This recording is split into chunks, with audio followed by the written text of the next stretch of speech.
ನಾನು ಇವತ್ತು ಚರ್ಚೆಯನ್ನು ಕೂಡ ಮಾಡ್ತಾ ಇದ್ವಿ. ನಮ್ಮೊಂದಿಗೆ ಇಬ್ಬರು ಅತಿಥಿಗಳಿದ್ದಾರೆ. ಮೊದಲನೇದಾಗಿ ಪತ್ರಕರ್ತರು, ನಿರ್ದೇಶಕರು ಮತ್ತು ಬರಹಗಾರರು ಕೂಡ ಆಗಿರತಕ್ಕಂಥ ಚಂದ್ರಚೂಡ್ ನಮ್ಮೊಂದಿಗೆ ಇದ್ದಾರೆ. ಚಂದ್ರಚೂಡ್ ಅವರ ಕಾರ್ಯಕ್ರಮಕ್ಕೆ ಸ್ವಾಗತ. ವಿಷ್ಣು ಸೇನಾ ಸಮಿತಿಯ ಅಧ್ಯಕ್ಷರಾಗಿರ್ತಕ್ಕಂಥ ವೀರಪುತ್ರ ಶ್ರೀನಿವಾಸ್ ಅವರು ನಮ್ಮೊಂದಿಗಿದ್ದಾರೆ. ಶ್ರೀನಿವಾಸ್ ಅವರ ಕಾರ್ಯಕ್ರಮಕ್ಕೆ ಸ್ವಾಗತ. ಸರ್, ಶ್ರೀನಿವಾಸ್ ಅವರು ತಾವೇ ಹೇಳಬೇಕು, ಏಕೆ ಇದು ಬೇಕಿತ್ತಾ, ಯಾಕೆ ಹೀಗೆ ಆಗ್ತಾ ಇದೆ ಅಂತದ್ದು? ಎಲ್ಲೋ ವಿಷ್ಣು ಮೇಲಿನ ಪ್ರೀತಿ, ಇದು ವಿವಾದ ಆಗ್ತಾ ಇರ್ತಕ್ಕಂಥದ್ದು ಒಂದು ರೀತಿ ನೋವು, ಬೇಸರ, ಬೇಜಾರು. ಅರೆ, ನಾವು ಪ್ರೀತಿ ಮಾಡಿದ ನಟ 35-40 ವರ್ಷಗಳ ಕಾಲ ವಿಷ್ಣು ನಮ್ಮವನು ಅಂತಂದೇಳಿ ಪ್ರೀತಿ ಮಾಡಿದ್ದ ನಟನ ಒಂದು ಸ್ಮಾರಕ ಹಿಂಗಾಗ್ತಿದೆಯಲ್ಲ ಅಂತ ನೋವಿದೆ. ಏನ್ ಹೇಳ್ತೀವಿ? ನೀವು ಬೇಕಿತ್ತಾ ಅಂತ ಕೇಳಿದ್ರಿ, ನಾನು ನಿಜಕ್ಕೂ ಬೇಕಿತ್ತು ಸ್ಮಾರಕ, ಬಟ್ ಸಿಗ್ಲಿಲ್ಲ. ಆದ್ರಿಂದ ಇದೆಲ್ಲ ಆಗ್ತಿದೆ. 6.5 ವರ್ಷ ಆಗಿದೆ. ಒಬ್ಬ ಮೇರು ಕಲಾವಿದ, ಸಾಂಸ್ಕೃತಿಕ ರಾಯಭಾರಿ, ಹೆಣ್ಣು ಮಕ್ಕಳನ್ನೆಲ್ಲ ಅಷ್ಟೊಂದು ಗೌರವಿಸಿದಂತಹ ನಟ, ಆದರ್ಶಗಳನ್ನೇ ತನ್ನ ಉಸಿರಾಗಿಸಿಕೊಂಡಂತ ವ್ಯಕ್ತಿ ಇವತ್ತು ಒಬ್ಬ ಅಕಾಲಿಕವಾಗಿ ಅಗಲಿ ಹೋದಾಗ ಸರ್ಕಾರ ಬಹಳ ಮುತುವರ್ಜಿ ವಹಿಸಿ ಅದನ್ನ ಪ್ರಥಮ ಆದ್ಯತೆ ಕೊಟ್ಟು ಮಾಡಬೇಕಾದಂತಹ ಕೆಲಸ ಅವರ ಸ್ಮಾರಕ. ಆ ಮೂಲಕ ಮುಂದಿನ ತಲೆಮಾರಿಗೆ ವಿಷ್ಣು ಅವರನ್ನ ಉಳಿಸುವಂತಹ ಒಂದು ಪ್ರಯತ್ನ. ಆದರೆ ಅನಾವಶ್ಯಕ ವಿವಾದಗಳು, ಬಾಲಣ್ಣನವರ ಮಕ್ಕಳಿಂದ ಶುರುವಾದಂತಹ ವಿವಾದಗಳು ಕೊನೆಗೆ ಹೋಗಿ ಈಗ ವಿಷ್ಣು ಕುಟುಂಬದ ಅಂಗಳದಲ್ಲಿ ಆ ಚೆಂಡು ಬಂದು ಬಿದ್ದಿದೆ. ಇವತ್ತು ಕುಟುಂಬ ಹೇಳಿದ್ರೆ ನಾವು ಅಲ್ಲೇ ಮಾಡ್ತೀವಿ ಅನ್ನೋಂಥ ಮಾತ್ರಕ್ಕೆ ಸರ್ಕಾರ ಕೂಡ ಮಾತಾಡ್ತಾ ಇದೆ. ಸರ್ಕಾರಕ್ಕೆ ನಾನು ಪ್ರಶ್ನೆ ಮಾಡೋದಿಷ್ಟೇ, ಒಂದು ವ್ಯಕ್ತಿ ಈ ನಾಡಿನ ಆಸ್ತಿ ಅಂತ ಪರಿಗಣಿಸಿದ ಮೇಲೆ ಅದು ಯಾರ್ದೋ ಮಾತನ್ನ ಯಾಕೆ ಕೇಳಬೇಕು? ತನ್ನ ಸ್ವಂತ ಇಚ್ಛೆ ಆಧಾರದ ಮೇಲೆ ಅದು ಇಲ್ಲಿ ಆಗಬೇಕು. ಇಲ್ಲಿ ಜಮೀನು ಕೊಟ್ಟಿದೆ, ಆ ಜಮೀನಿನ ಆಧಾರದ ಮೇಲೆ 11 ಕೋಟಿ ದುಡ್ಡು ಕೊಟ್ಟಿದೆ, ಅದಕ್ಕೆ ಮುಖ್ಯಮಂತ್ರಿಗಳೇ ಅಧ್ಯಕ್ಷರಾಗಿದ್ದಾರೆ. ಹೀಗೆಲ್ಲ ಇರಬೇಕಾದ್ರೆ ನೀವು ಮತ್ತೆ ಯಾಕೆ ಅಭಿಮಾನಿಗಳು, ಕುಟುಂಬದವರು ಒಂದಾಗಿ ಬನ್ನಿ ಅಂತ ಒಂದ್ಸರಿ ಹೇಳ್ತೀರಾ? ಭಾರತೀಯವರು ಒಪ್ಪಿಗೆ ಕೊಟ್ಟಿದ್ದಾರೆ, ಅದಕ್ಕೋಸ್ಕರ ಮೈಸೂರು ಸ್ಥಳಾಂತರ ಮಾಡ್ತೀನಿ ಅಂತ ಹೇಳ್ತಾ ಇದ್ದೀರಾ. ಸೊ ಇವೆಲ್ಲವೂ ಕೂಡ ರೇಜ್ಗೆ. ವಿಷ್ಣು ವಿಷಯದಲ್ಲಿ ನಮಗೆ ಎಷ್ಟು ಬೇಸರ ಆಗಿದೆ ಅಂತಂದ್ರೆ, ಪ್ರತಿ ದಿವಸ ವಿಷ್ಣು ಹೆಸರು ಇಟ್ಕೊಂಡು ಯಾರೋ ಒಬ್ರು ಚರ್ಚೆ ಮಾಡ್ತಾರೆ, ಬೀದಿ ರಂಪಾಟ ಮಾಡ್ತಾ ಇರೋದು ನಿಜಕ್ಕೂ ನಮಗೆ ಬೇಸರ ಆಗಿದೆ ಸರ್. ಈಗ ಸಲ್ಲದ ಕಾರಣಕ್ಕೆ ಅವರ ಹೆಸರನ್ನ ಈ ರೀತಿ ಬಳಕೆ ಮಾಡ್ಕೊಳ್ತಾರಂಥದ್ದು. ಆತ ಬದುಕಿದ್ದಾಗ ಕೂಡ ವಿಷ್ಣು ಅವರು ನೆಮ್ಮದಿಯಾಗಿ ನಿರ್ಲಿಲ್ಲ, ಅದು ಇತಿಹಾಸ ಯಾರು ಕಾಣದ್ದಲ್ಲ. ಈಗ ಅವರು ಅಗಲಿದ ನಂತರ ಇಷ್ಟೊಂದು ಏಕಾಂಗಿ ಆಗ್ತಾರೆ ಅಂತ ನಾನು ಅಂದ್ಕೊಂಡಿರ್ಲಿಲ್ಲ. ಇವತ್ತು ಅವರ ಪ್ರೀತಿಸಿದಂತಹ, ಅವರ ಜೊತೆಗಿದ್ದಂತಹ ನಿರ್ಮಾಪಕರುಗಳು ಕಾಣೆಯಾಗಿದ್ದಾರೆ, ಅವ್ರ ಜೊತೆ ಸಿನಿಮಾ ಮಾಡಿದ ನಿರ್ದೇಶಕರುಗಳು ಕಾಣೆಯಾಗಿದ್ದಾರೆ, ಅವರ ಜೊತೆಗಿದ್ದಂತಹ ಅನೇಕ ಕಲಾವಿದರುಗಳು ಇವತ್ತು ಎಲ್ಲಿದ್ದಾರೋ ಗೊತ್ತಿಲ್ಲ. ಕುಚುಕುಗಳು ಅಂತ ಹೇಳ್ಕೊಂಡವರು ಕೂಡ ಇವತ್ತು ಅಸಹಾಯಕರಾಗಿದ್ದಾರೆ. ಅವರ ಹೆಸರಲ್ಲಿ ಇವತ್ತು ಕೂಡ ಸಿನಿಮಾಗಳು ಮಾಡ್ತಾ ಇರುವಂತಹ ಯುವ ಕಲಾವಿದರು ಪತ್ತೆನೇ ಇಲ್ಲ. ಒಂದು ಕಡೆ ವಿಷ್ಣು ಹೆಸರನ್ನ ನೀವೆಲ್ಲೂ ಗಮನಿಸಿರಬೇಕು. ಬಹುಶಃ ಭಾರತದ ಮಟ್ಟಿಗೆ ಇನ್ನು ಯಾವ ಕಲಾವಿದನ ಹೆಸರು ಕೂಡ ಇಷ್ಟು ಬಳಕೆ ಆಗ್ತಲ್ಲ. ಯಾವುದೋ ಒಂದು ರೂಪದಲ್ಲಿ ಅವರ ಹೆಸರಲ್ಲಿ ಎಷ್ಟು ಸಿನಿಮಾಗಳು ಬಂದಿದ್ದಾವೆ, ಎಷ್ಟು ಕೋಟಿಗಳ ವ್ಯವಹಾರ ಆಗ್ತಾ ಇದೆ. ಆಗಿದ್ದು ಇನ್ನೊಬ್ಬ ಕಲಾವಿದರ ಹೆಸರಲ್ಲಿ ಈ ತರದ ಬೆಳವಣಿಗೆಗಳಾಗ್ತಲ್ಲ. ಆದ್ರೆ ವಿಷ್ಣುವನ್ನ ವ್ಯವಹಾರಿಕವಾಗಿ ಬಳಸ್ಕೊಳ್ತಾ ಇರುವಂತಹ ಜನ ವಿಷ್ಣುವಿಗೆ ಒಂದು ಶಾಶ್ವತವಾದಂತಹ ಕೆಲಸವನ್ನ ಮಾಡಿಕೊಡೋ ನಿಟ್ಟಿನಲ್ಲಿ ಯಾಕೆ ತಮ್ಮ ಇಚ್ಛಾಶಕ್ತಿಯನ್ನ ಅಥವಾ ಕಾಳಜಿಯನ್ನ ವ್ಯಕ್ತಪಡಿಸ್ತಾ ಇಲ್ಲ ಅನ್ನುವಂಥದ್ದು ಪ್ರತಿಯೊಬ್ಬ ಅಭಿಮಾನಿಯ ಪ್ರಶ್ನೆ.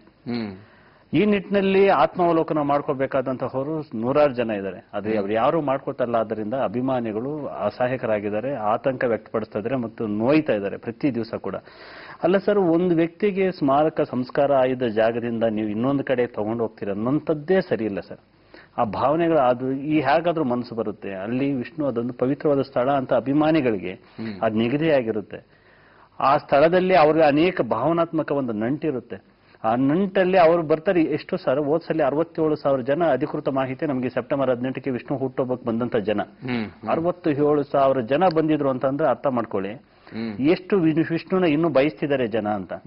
ಅಂತ ಒಂದು ಜಾಗನ ಬಿಟ್ಟು ನೀವು ಬೇರೆ ಎಲ್ಲೋ ಕರ್ಕೊಂಡು ಹೋಗ್ತೀನಿ ಅಂತ, ಅದು ಸ್ಮಾರಕ ಜಾಗ ಕೊಡಕ್ ಆಗಲ್ಲ ಅಂತಕ್ಕ ನೆಪ ಹೇಳಿ ನೀವು ಮಾಡ್ಬೇಕಾದ್ರೆ ಯೋಚನೆ ಮಾಡ್ಬೇಕಾಯ್ತು. ಸರ್ಕಾರ ಆತರವಾಗಿ ನಮ್ಮ ಜಮೀನನ್ನು ಕೊಡ್ತು, ಆತರವಾಗಿ ಕೊಡ್ತಲ್ಲ ಅಂತ ಹೇಳ್ಬಿಟ್ಟು ಆಮೇಲೆ ಆದ್ರೂ ಕೂಡ ವ್ಯವಸ್ಥಿತವಾಗಿ ಅದನ್ನು ಸರಿ ಮಾಡ್ತಾ ಅಂದ್ರೆ ಅದು ಮಾಡ್ಲಿಲ್ಲ. ದಿನ ನೆಪಕ್ಕೊಂದು ನೆಪ ನಾವು ಮಾತಾಡಿದ್ರೆ ಅದಕ್ಕೆ ಇನ್ನೊಂದು ಕೌಂಟರ್ ಕೊಡುವಂಥದ್ದು. ಇದೇ ತರ ಹಾಗೆ ವಿಷ್ಣು ಅವರು ಅನಾಥರನ್ನ ಮಾಡಿದ್ದಾರೆ. ಈಗ ನನ್ನ ಉದ್ದೇಶ ಕುಟುಂಬದ ವಿಷಯ, ಕುಟುಂಬಕ್ಕಾಗಿ ಮತ್ತು ಅಭಿಮಾನಿಗಳ ಮತ್ತು ಸರ್ಕಾರದ ಈ 3 ದ್ವಂದ್ವಗಳ ನಡುವೆ ವಿಷ್ಣು ಅನಾಥರಾಗಬಾರ್ದು.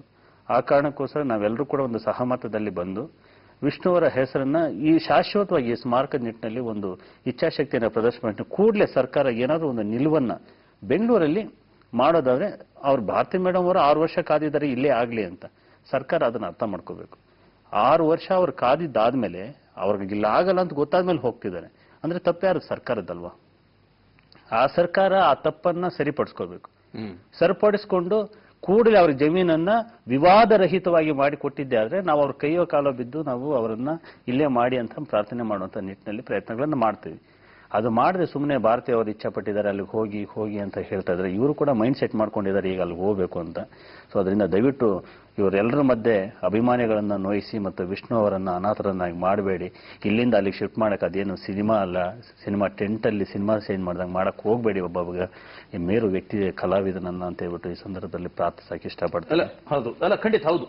ಚಂದ್ರಚೂಡ್, ಈಗ ಡಾಕ್ಟರ್ ರಾಜ್ಕುಮಾರ್ ಅಣ್ಣವರು ತೀರ್ ಹೋದಾಗ್ಲೂ ಕೂಡ ವರ್ಷಗಳ ಕಾಲ ಅದು ಸ್ಮಾರಕ ಆಗಿರಲಿಲ್ಲ. ಅದ್ರ ಬಗ್ಗೆ ಹೋರಾಟಗಳು ಮಾಡೋದು, ಸಾಕಷ್ಟು ಒತ್ತಡ ಬಂತು.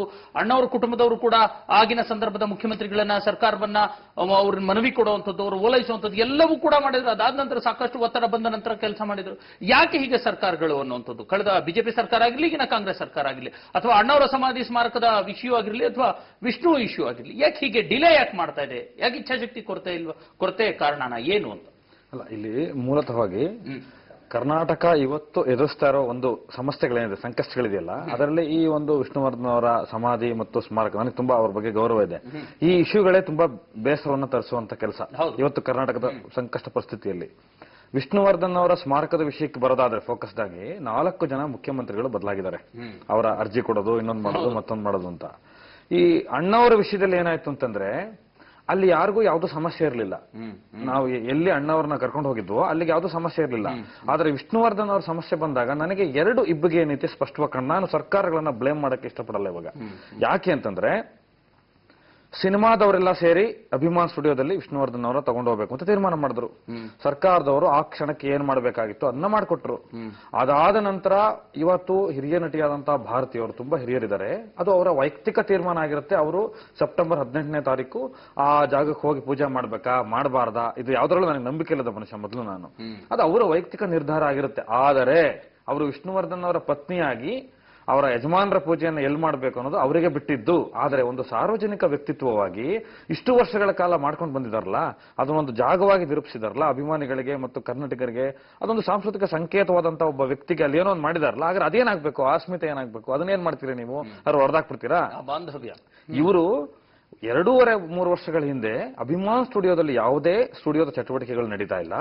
ಇದು ಸ್ಟುಡಿಯೋನೇ ಅಲ್ಲ, ಇಲ್ಲಿ ನಮ್ಮ ಯಜಮಾನರ ಒಂದು ಸ್ಮಾರಕಕ್ಕೆ ಜಾಗ ಮಾಡಿಕೊಟ್ಬಿಡ್ಬೇಕು, 10 ಎಕರೆಗೂ ಮೀರಿದ ಜಾಗ ಕೊಡಬೇಕು ಅಂತ ಹೇಳಿ ಸರ್ಕಾರದಿಂದ ಆ ಸಮಿತಿ ಏನಿದೆ, ವಿಷ್ಣುವರ್ಧನ್ ಸ್ಮಾರಕವನ್ನು ನಿರ್ಮಿಸುವ ಒಂದು ಟ್ರಸ್ಟ್ ಏನಿದೆ, ಅದಕ್ಕೆ 10 ಕೋಟಿ ರೂಪಾಯಿ ದುಡ್ಡು ವರ್ಗಾವಣೆ ಆದ ನಂತರ ಸಿದ್ದರಾಮಯ್ಯ ಸರ್ಕಾರ ಕೊಟ್ಟಿದೆ, ಯಡಿಯೂರಪ್ಪನವರು ಅದಕ್ಕೆ ಕೊಟ್ಟಿದ್ದಾರೆ. ಎಲ್ಲ ಯಾವುದೇ ಪಕ್ಷ ನೀತಿ ಭೇದ ಇಲ್ಲದೆ 4 ಜನ ಮುಖ್ಯಮಂತ್ರಿಗಳು, ಸದಾನಂದ ಗೌಡರು, ಜಗದೀಶ್ ಶೆಟ್ಟರ್ ಎಲ್ಲ ಕೊಟ್ಟಿದ್ದಾರೆ. ಇದೆಲ್ಲಾ ತಗೊಂಡಾದ್ಮೇಲೆ ಅದು 1 ರೂಪಾಯಿ ಹಣವನ್ನು ಕೂಡ ಬಳಸ್ತಲೆ 2 ಕೋಟಿ ರೂಪಾಯಿ ದುಡ್ಡನ್ನ ಆ ಸ್ಮಾರಕಕ್ಕೆ ಅಂತ ಮೀಸಲಿಟ್ಟ ಮೇಲೆ ಇದೆಲ್ಲ ತಗೊಂಡು ಸ್ಟೇ ಆಯ್ತು. ಅಭಿಮಾನ್ ಸ್ಟುಡಿಯೋ ಸ್ಟೇ ಆಯ್ತು. ನೋಡಿ, ವಿಷಯ ಎಲ್ಲಿಂದ ನಾವು ಮಾತಾಡಬೇಕಾಗತ್ತೆ ಅಂದ್ರೆ, ಈಗ ವೀರಕಪುತ್ರ ಶ್ರೀನಿವಾಸ್ ಗೆಳೆಯರಲ್ಲಿ ಕೂತಿದ್ದಾರೆ. ನಿರಂತರವಾಗಿ 15 ದಿನಗಳ ಕಾಲ ಹೋರಾಟ ಮಾಡಿದ್ರು. ಒಬ್ಬರೇ ವ್ಯಕ್ತಿ ತಮ್ಮ ಅಭಿಮಾನಿಗಳು ಸ್ನೇಹಿತರನ್ನು ಕಟ್ಕೊಂಡು ಹೋರಾಟ ಮಾಡಿದ್ರು. ಅದಾದ ನಂತರ DC ಶಂಕರ್ ಅವರು ಜಾಗಕ್ಕೆ ಬಂದ್ರು. ಬಾಲಕೃಷ್ಣ ಅವರ ಮಕ್ಕಳು, ಅವರ ನಡುವೆ 3 ಜನರ ನಡುವೆ ಏನೇನು ಸಮಸ್ಯೆ ಇತ್ತು ಅದೆಲ್ಲ ಸಾಲ್ವ್ ಆಗಿ ಗೀತಾ ಬಾಲಿ ಅವರೇ ಹೋರಾಟದ ಜಾಗಕ್ಕೆ ಬಂದು, ಇನ್ ಮುಂದೆ ನಾವು ಯಾವುದೇ ವಿವಾದ ಮಾಡಲ್ಲ, ನೀವು ಇಲ್ಲಿ ಕಟ್ಕೊಂಡು ಹೋಗ್ಬೋದು ಅಂತಂದ್ರು. CM ಸಿದ್ದರಾಮಯ್ಯ ಅವರು ಏನ್ ಹೇಳಿದ್ರು, ನೀವೆಲ್ಲ ಒಪ್ಪದಕ್ಕೆ ಏನ್ ಬಂದಿದ್ದೀರಪ್ಪ, ಒಮ್ಮತಕ್ಕೆ ನಾನು ಅದನ್ನ ಮಾಡ್ಕೊಡ್ತೀನಿ ಅಂತ ಹೇಳಿದ್ರು. ಇದೆಲ್ಲ ಆದ ನಂತರದ ಬೆಳವಣಿಗೆ ಈಗ ಕಾಣ್ತಾ ಇರೋದು. ಭಾರತೀಯವರು, ಶ್ರೀಮತಿ ಭಾರತಿ ಮೇಡಮ್ ಯಾಕೆ ಹಂಗ್ ಮಾಡ್ತಿದ್ದಾರೆ ಗೊತ್ತಿಲ್ಲ, ನಮಗೆ ಅವ್ರು ಮೈಸೂರು ಬೇಕು ಅಂತಂದ್ರು. ಈಗ ಸರ್ಕಾರಗಳ ವಿಷಯಕ್ಕೆ ಬಂದ್ರೆ 4 ಜನ CM ಇಷ್ಟು ಟೈಮ್ ತಗೊಂಡ್ರಲ್ಲ ಇದೆಲ್ಲ ಮಾಡೋದಕ್ಕೆ. ಅದೇ ಭಾರತೀಯವರು ಮಹದೇವಪ್ಪನವ್ರ ಹತ್ರ ಅರ್ಜಿ ಹಾಕಿದ ತಕ್ಷಣ ಕೇವಲ ನನಗೆ ಗೊತ್ತಿರೋ ಪ್ರಕಾರ, ನನಗಿರುವ ಮಾಹಿತಿ ಪ್ರಕಾರ 12ರಿಂದ 15 ದಿನದಲ್ಲಿ ಜಾಗ ನೋಡಿದ್ದಾಯ್ತು, ಜಮೀನು ಕೊಟ್ಟಿದ್ದಾಯ್ತು, ಭೂಮಿ ಕೊಟ್ಟಿದ್ದಾಯ್ತು. ಸಿದ್ದರಾಮಯ್ಯನವರು ಕನ್ಸಿಡರ್ ಮಾಡಿದ್ದು 2 ವಿಷಯ. ಒಂದೇನು ಅಂದ್ರೆ, ಇಷ್ಟೆಲ್ಲ ವಿವಾದ ಆಗಿದೆ, ಇದೇನು ಅಂತ ಬಿಟ್ಬಿಟ್ರು. ಒಂದು, ವಾರ್ತಾ ಇಲಾಖೆ ಸಚಿವರು ಏನ್ ಕೇಳಿದ್ರು, ಚೇಂಬರ್ನವರ ಒಂದು ಸಲ ಅವರ ಏನ್ ಕೇಳಿದ್ರು, ಅವ್ರು ಹೇಳಿದ್ರು ಭಾರತಿ ಮೇಡಮ್ ಏನ್ ಹೇಳ್ತಾರೆ ಅದನ್ನ ಮಾಡಿ ಅಂತ. ಭಾರತಿ ಅವರು ಹೋದ್ರು, ನಮಗೆ ಜಾಗ ಬೇಕು ಅಂತ ಹೇಳಿದ್ರು. ಅವರು ಕೊಟ್ಟಿದ್ದ ಅರ್ಜಿ 2 ಅರ್ಜಿ ಕೊಟ್ಟಿದ್ದಾರೆ ನನಗೆ ಗೊತ್ತಿರೋ, ಒಂದು 5 ಎಕರೆಗೆ ಒಂದು ಜಾಗ ಕೊಡಿ ಅಂತ, ಇನ್ನೊಂದು 10 ಎಕರೆ ಜಾಗ ಕೊಡಿ ಅಂತ. ಅದೆರಡನ್ನೂ ಕನ್ಸಿಡರ್ ಮಾಡಿದ್ರೆ ಇವ್ರು 7 ಎಕರೆಗೆ ಒಂದು ಜಾಗ ಕೊಟ್ಟಿದ್ದಾರೆ. ಭಾರತೀಯವರು ಅಲ್ಲಿ ಏನ್ ಮಾಡ್ತಾರೆ, ಈಗ ಸ್ಮಾರಕ ವಿಷ್ಣುವರ್ಧನ್ ಅಂತ ಬಂದ ತಕ್ಷಣ ಭಾರತೀಯವರು ಸಂಪೂರ್ಣ ಜವಾಬ್ದಾರಿ ಆಗೋಲ್ಲ. ಈಗ ಅಣ್ಣವರ ಸ್ಮಾರಕದ ವಿಷಯ ಬಂದಾಗ್ಲೂ ಕೂಡ ಅಲ್ಲಿ ಟ್ರಸ್ಟ್ ಇದೆ. ರಾಕ್ಲೈನ್ ವೆಂಕಟೇಶ್ ಅಂತವ್ರು ಇದ್ದಾರೆ, ಹಿರಿಯರಿದ್ದಾರೆ, ಸಿನಿಮಾದ ಕಲಾವಿದರ ಸಂಘದವರು ಇದ್ದಾರೆ, ಎಲ್ಲರೂ ಸೇರಿ ರಾಘವೇಂದ್ರ ರಾಜ್ಕುಮಾರ್ ಇದ್ದವರು ಎಲ್ಲರೂ ಸೇರಿ ಅಣ್ಣವರು, ಇಲ್ಲಿ ಎಲ್ಲರೂ ಸೇರಿ ವಿಷ್ಣುವರ್ಧನ್ ಅವರು. ವಿಷ್ಣುವರ್ಧನ್ ಅವರು ಎಲ್ಲರಿಗೂ ಬೇಕಾದವರು. ಈಗ ಅವರಲ್ಲಿ ಏನ್ ಮಾಡ್ತಾರೆ ಅಂತ ಹೊರಟ್ರೆ, ಅವರ ಚಟುವಟಿಕೆಗಳದ ಒಂದು ಲಿಸ್ಟ್ ಇದೆ. ಅದು ಕರ್ನಾಟಕ ರಾಜ್ಯದ ಜನ ಒಪ್ಪತ್ತರದ ವಿಷಯ ಅಲ್ಲ. ಅವ್ರು ಸೆಪ್ಟೆಂಬರ್ 18ಕ್ಕೆ ಸ್ಮಾರಕಕ್ಕೆ ಬರ್ಲಿ ಬಿಡಲಿ. ಆದ್ರೆ ಭಾರತೀಯವರು ಮೊದಲಿಗೆ ಉತ್ತರ ಕೊಡಬೇಕಾಗಿರೋದು ಈ 7 ವರ್ಷಗಳ ಕಾಲ ಇಲ್ಲೇ ಸ್ಮಾರಕ ಆಗಬೇಕು ಅಂತ ಫೈಟ್ ಮಾಡಿದ್ಯಾಕೆ, ಅವರು ಬೇಸರ ಆಗಿದ್ಯಾಕೆ, ಕೋರ್ಟ್ ಲೆವೆಲ್ ಹೋಗಿದ್ಯಾಕೆ, ಹೋರಾಟದ ಅವ್ರ ಪರವಾಗಿ ಇವರೆಲ್ಲ ಹೋರಾಟ ಮಾಡಿದ್ರು, ಅದನ್ನ ಯಾಕೆ ಸ್ವೀಕರಿಸಿದ್ರು. ಕೊನೆಗೆ ಈಗ ಅಲ್ಲಿ ಇರುವ ಜಾಗ ಏನಿದೆ, ವಿಷ್ಣುವರ್ಧನ್ ಅವರು ಏನಿದ್ದಾರೆ ಅಂತ ಜನ ನಂಬಿದ್ದಾರಲ್ಲ, ಅದನ್ನ ಏನ್ ಮಾಡ್ತಾರೆ? ಅದಕ್ಕೆ ಉತ್ತರ ಕೊಡದಲ್ಲೇ ಭಾರತೀಯವರು ಮೈಸೂರಿಗೆ ಹೋಗಿ ಮಾಡ್ತೀನಿ ಅನ್ನೋದು ನನ್ನ ಪ್ರಕಾರ ತಪ್ಪು ಅಲ್ಲ. ಬಟ್ ಅವ್ರು ಹೇಳ್ತಾ ಇರ್ತಕ್ಕಂಥ ಅದಕ್ಕೆ ರೀಸನ್ ಕೊಡ್ತಿದ್ದಾರೆ. ಒಂದು, ಸರ್ಕಾರದ ನಿರ್ಲಕ್ಷ್ಯದ ಧೋರಣೆ.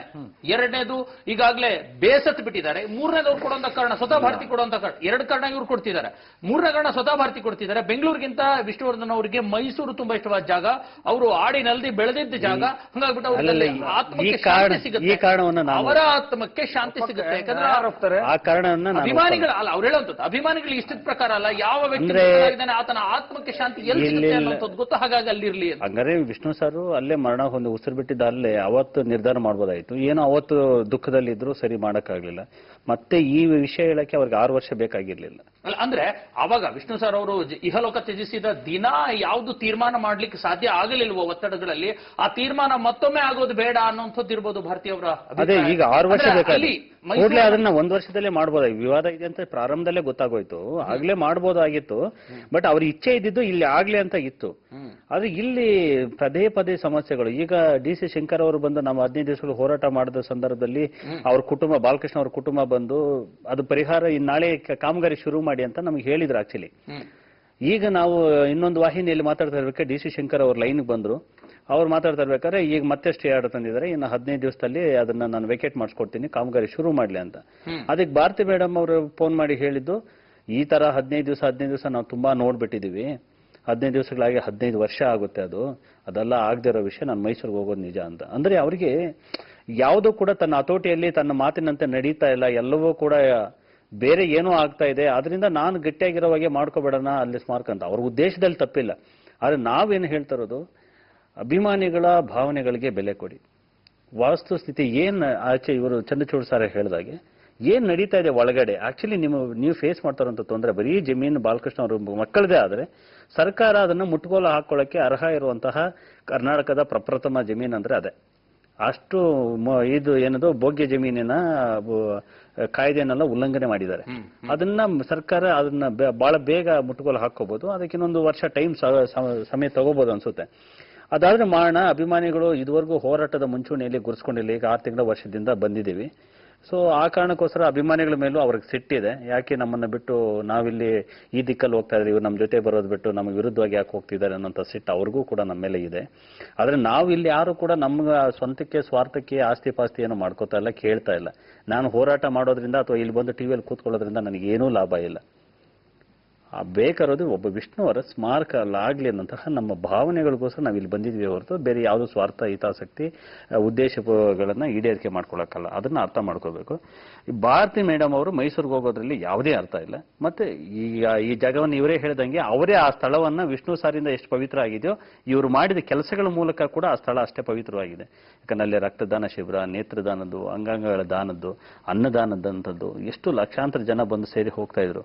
ಇವತ್ತು ಇದ್ದಕ್ಕಿದ್ದಂಗೆ ಆ ಜಾಗದಲ್ಲಿ ನಾನು ಕಾಲಿಡಲ್ಲ ಅಂತ ಹೇಳ್ಬಿಟ್ರೆ ಅದನ್ನೇ ನಮ್ಮ ಪವಿತ್ರವಾದ ಒಂದು ಸ್ಥಳ ಅಂತ, ಒಂದು ಸ್ಥಳದ ಬಗ್ಗೆ ನಮಗೆ ಏನೋ ಗೊತ್ತಿರಲ್ಲ, ಒಂದು ಭಾವನೆ ಮೂಡ್ಬಿಟ್ಟಿರುತ್ತೆ. ಅದಕ್ಕೆ ನಮ್ಮ ವ್ಯಕ್ತಿ ಇರ್ದಾರ ಅಂತನೋ ಅಥವಾ ನಾವು ಪ್ರತಿ ಸಲ ಹೋಗಿ ಬರ್ತೀವಿ ಅಂತನೋ.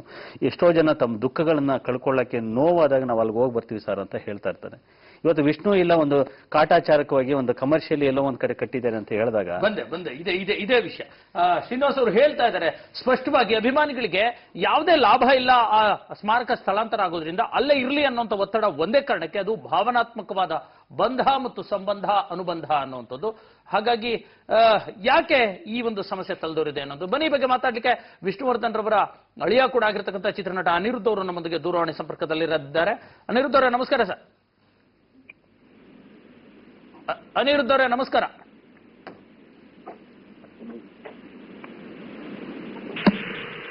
ಅನಿರುದ್ಧ ಅವರೇ, ನನ್ನ ಧ್ವನಿ ಕೇಳಿಸ್ತಾ ಇದ್ರೆ ತಮಗೆ?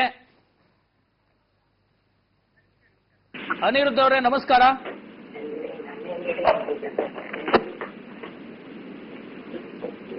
ಅನಿರುದ್ಧ ಅವರೇ, ನನ್ನ ಧ್ವನಿ ಕೇಳಿಸ್ತಾ ಇದ್ರೆ? ಈ ಬಾರಿ 18ಕ್ಕೆ ವಿಷ್ಣು ಅವರ ಹುಟ್ಟಿದ ಹಬ್ಬ ಬರ್ತಾ ಇದೆ. ಹೇಗಿದೆ ಪ್ಲಾನಿಂಗ್ಸ್?